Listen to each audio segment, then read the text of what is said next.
muchas gracias. Yo creo que sí, que estás cerca del 80%. Un dato es que André de Toth también es el guionista de una película mítica, es El pistolero, de Henry King, con la que... Muy buenas noches, don José Plans.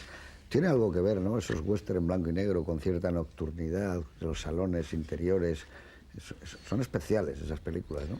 Sí, exactamente, porque nos dan una ambientación que, como dijo ahora Miguel, pues tiene mucho también generalmente de ese cine negro que en el fondo tiene tanta, digamos, no podemos equivocarnos, los temas muchas veces son casi semejantes, paralelos, la intriga, la búsqueda, la persecución.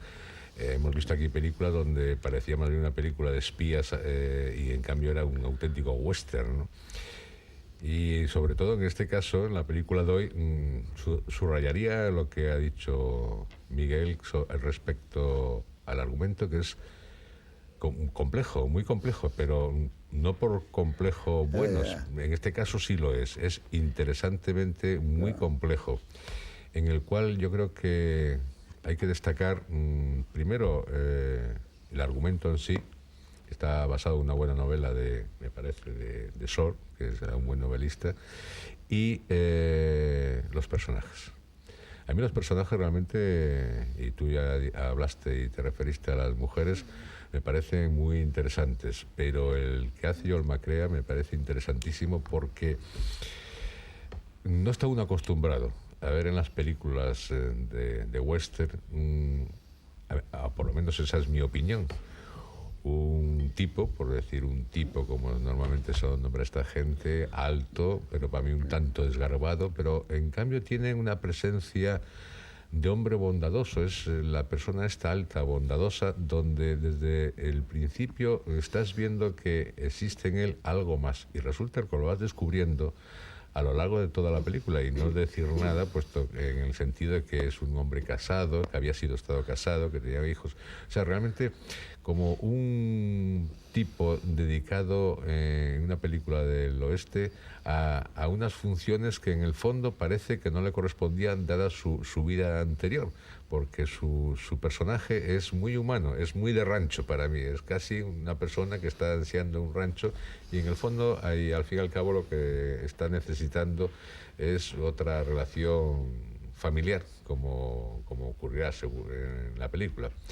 Los personajes, ya digo, y el argumento, para no desvelar más, para mí es lo más importante de esta película, aparte que creo que cuenta con una fotografía espléndida y con una música que apoya en todo momento, y los primeros planos con los títulos de crédito ya por sí, con el paisaje, para subrayar el paisaje que tú dices, Utah, me parece espléndido, y que además es una película que yo creo que desde el principio, aunque parezca cuando uno la está viendo, o a mí me dio esa sensación de que es más larga de lo que es por la complejidad que lleva, que parece uno que ha visto mucho más, es que en la película empieza con una frase, y en esa frase se define perfectamente ya, digamos, un suspense o una inquietud hacia todo lo que va a venir. Muy bien, muchas gracias. Muchas gracias, está muy bien. Señor Torres Dulce, don Eduardo. Hola, José Luis, buenas noches. Bueno, háblame algo del quinto, aquí tengo apuntado, es el quinto tuerto de Hollywood. O sea, Ford, John Ford, Raúl Walsh, Friedland, Nicolas Rey, André de Toth, ¿no? Pues yo, si tuviera que definir algún punto de conexión, aparte de que algunos los cinco han hecho western.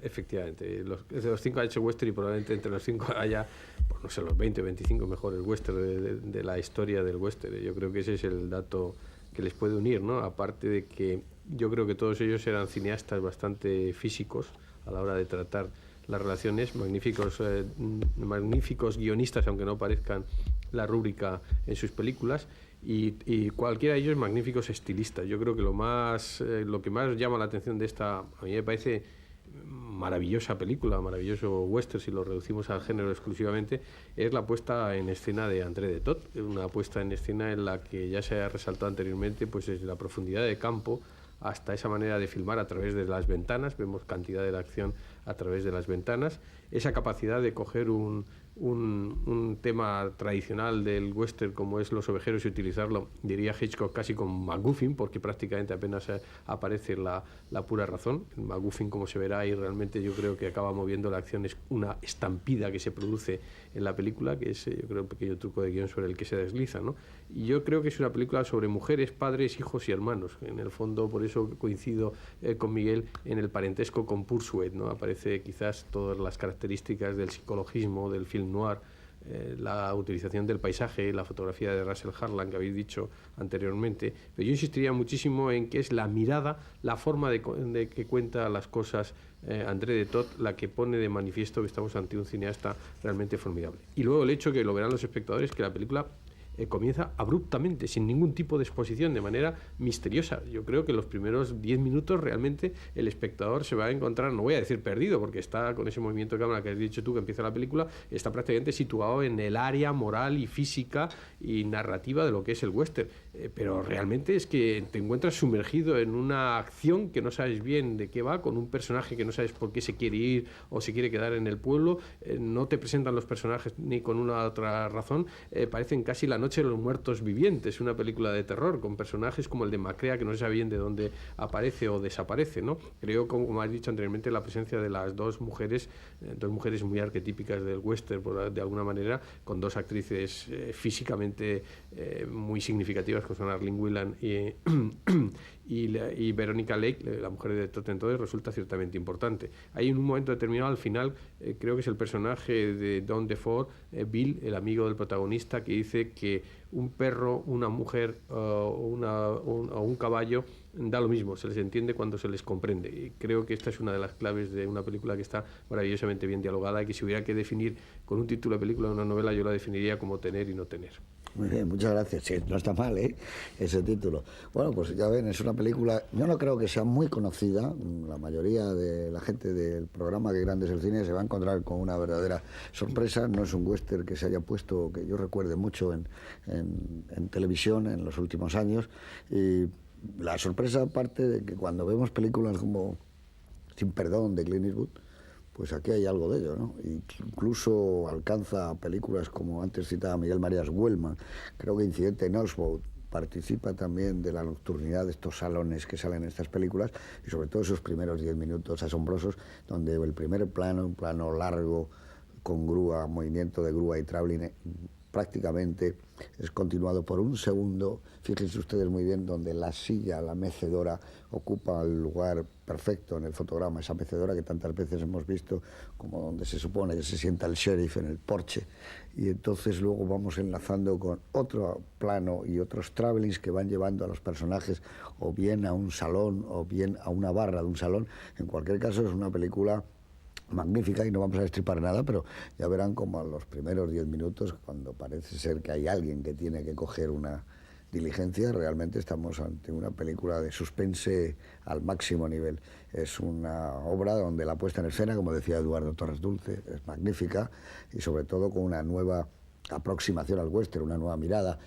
Es verdad, la gente mira a través de las ventanas, los encuadres son asimétricos, no tiene nada que ver exactamente con un western tradicional, pero sin embargo yo creo que participa un europeo, no olvidemos que André es europeo, un europeo participa en la pasión por el western y se nota en cada encuadre, de la misma manera que, por ejemplo, Sergio Leone, aunque también fuera europeo, participaba de esa emoción y de esa pasión.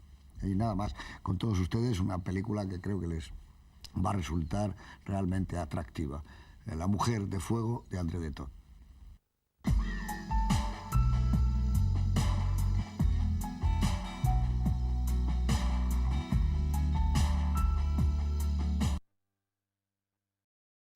Bueno, pues aquí estamos. Después de haber visto La mujer de fuego, Ramrod, que ya saben ustedes, lo decía en la presentación Miguel Marías, que se puede tener el título por ese otro lado de una actitud severa o de algo, no sé, digamos, mucho más, por supuesto, que lo que significa Ramrod, que es baqueta, la baqueta con la que se limpia un fusil.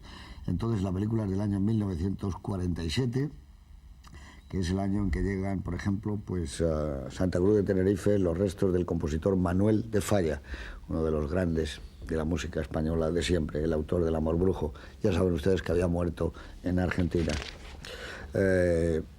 Gran Bretaña publica su propuesta de partición de la India.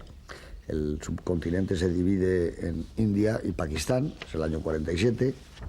Eva Perón visita España.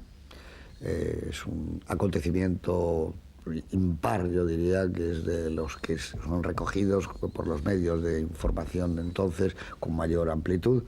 Entre otras cosas dice: os ofrezco mi corazón de mujer empapado en la nueva justicia que hemos dado a los obreros de mis ciudades y de mis campos. El toro islero mata en la plaza de Linares a Manuel Rodríguez Manolete en agosto. También fallece a los 64 años el constructor de coches Ettore Bugatti, que había ya lanzado su primer coche a los 16 años. Se estrena en Nueva York, que es un gran año para Arthur Miller, el 40.